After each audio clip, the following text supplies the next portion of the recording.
এই দেশের ইন্ডাস্ট্রি গুলো ডে বাই ডে বন্ধ হয়ে যাচ্ছে। তোমরা লিড দিয়ে এই গার্মেন্টস ইন্ডাস্ট্রি বন্ধ করতে পারো, এখন খুলতে পারো না।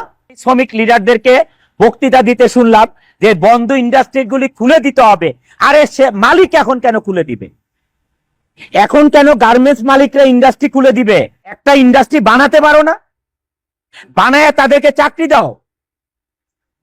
একটা ইন্ডাস্ট্রি এরকম করে বানায় তাদেরকে চাকরি দাও না পারলে। এখন কেন গার্মেন্টস মালিকদেরকে খুলতে হবে এইসব বন্ধ ইন্ডাস্ট্রি?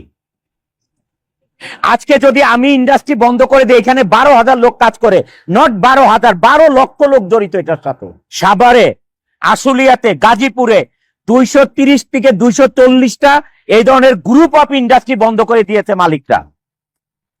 লক্ষ লক্ষ লোক শ্রমিক বেকার হয়ে গেছে। 13%, 14% আসে হচ্ছে আমাদের রেমিটেন্স যোদ্ধাদের থেকে। রেমিটেন্স আসার কারণে বাংলাদেশে এই রেমিটেন্স যোদ্ধাদেরকে যে সম্মান দিয়েছে, এয়ারপোর্টে আলাদা তাদের বাসস্থান করেছে যে তারা এসে রেস্ট করতে পারে, হোটেলের মতন করেছে, আত্মীয় স্বজন এসে থাকতে পারে, এয়ারপোর্টে তাদেরকে সার্ভিস দিতে হবে, এত ব্যবস্থা করেছে।